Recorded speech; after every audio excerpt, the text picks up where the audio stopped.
Taxi drivers, Uber drivers, anyone with a modern car, listen up. Smooth driving's been done a lot. However, what hasn't been done, or I haven't seen much online, is smooth driving with a car that has any kind of hybrid or fully electric capabilities. We're going to talk about smooth driving in general, braking, steering, accelerating, but there's a key point here that I want you to keep in mind. Smooth driving with an electric, any kind of electric vehicle, if we get moving, is interesting because yes, it's about smoothly coming onto the throttle, smoothly turning, all the classics. But what's really important with these cars is you've got to remember you've got, in most cars, regenerative braking. So regen braking means that when you come off the throttle, so we're doing 30 mile an hour, close enough, 30 mile an hour, and then we come off the throttle, there's an immediate kind of drag on the system. There's not much in this one, but it's just enough to start pulling the speed down. It's like engine braking, if you've heard of engine braking, but just basically twice as much. And different cars will have different amounts of it, like Teslas, for example, can be quite aggressive. You can change that in the setting. And a lot of fully electric cars will be really aggressive because they've got added motor drag. They've got a system that basically reverses the motor and puts power from your kinetic force back into the car and back into the battery.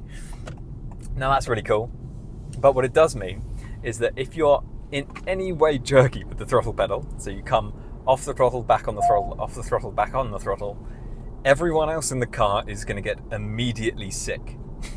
Also, it's a 30, not a 20. And that's the biggest complaint I see with taxi drivers and Uber drivers. Mainly Uber drivers.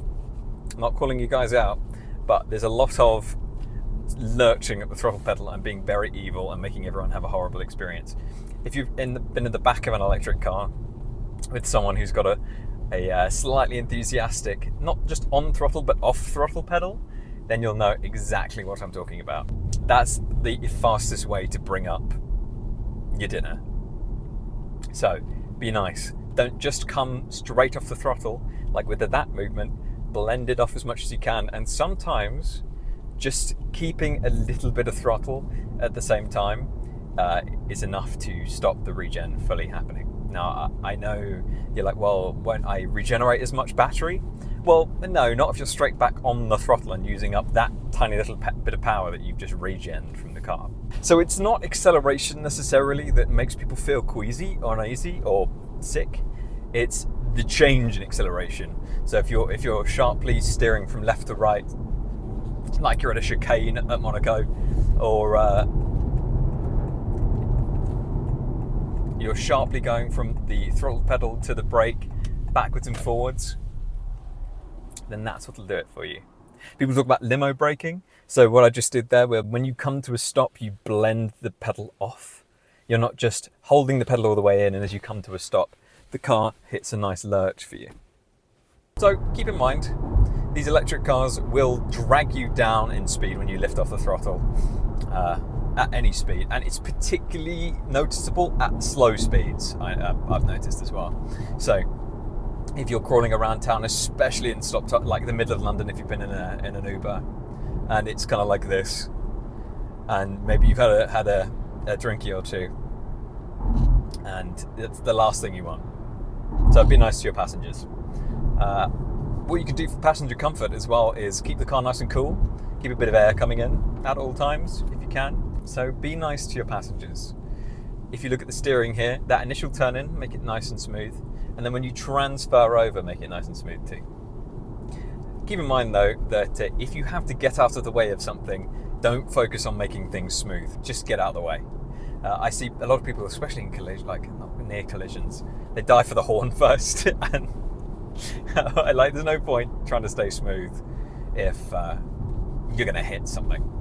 So when you're letting the steering go back to center too, give it a bit of control sometimes. Like let it slip through your hands at the rate you want it to slip. Don't just let it go and let it do its thing. So here as well, that was maybe a good example of a corner that's even a little bit too jerky if you had passengers in the car. Someone said something about, imagine grandma sitting in the back with a pot of soup on her lap. So you don't want grandma to get soup on her. And that's something you can kind of keep in mind. However, grandma might need to get soup on her if you have to jump out of the way of a of a lorry or something. That's fine. Grandma can get a bit soupy, don't worry about that. A good one, and one that's spoken about a lot, but in a go-karting sense, which is keeping your vision up and forwards. It's spoken about a lot. But what does that mean? That doesn't mean don't look in your mirrors. That doesn't mean don't keep an eye on what's happening here. That means regularly you have to check up and forwards. So you see where that speed limit sign's coming up there. Look forwards and through. Also keep in mind there's a car here, it might come out. But look forwards and through at what's going on in front of you. Because if you've seen it there, you can get on the brakes now with a nice gentle progressive brake. Whereas if you've seen it now and it's here, you really have to slam that brake on. And if you're doing that constantly, one, that adds to wear and tear on the car, but two, the people in the back and around you are going to feel it and they're going to hate you. It's the same for acceleration now. If you've spotted where you're going to be accelerating, you can do it more gently. And you can see the big Bentley coming around the corner that you might not have seen otherwise. You don't want to hit that. Eyes up, you can see a roundabout coming up. Is there anyone going to be joining the junction? Is my speed right? Probably not. I probably could have braked earlier. Is a car coming round? Is going all the way around, but my timing's nice.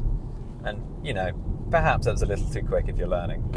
But because my eyes have been up and I've seen what's going on, I haven't had to come to a stop on that junction or, you know, force a slow down that would have been unnecessary. It's that, and then closing distances up. So a lot of advanced driving talks about the closing speed between you and someone else in front of you. Is this person going to appear in front of me and get very close very quickly, so I have to slow down? Because if I'm gaining a lot of speed on them, even though we're braking for this corner, is there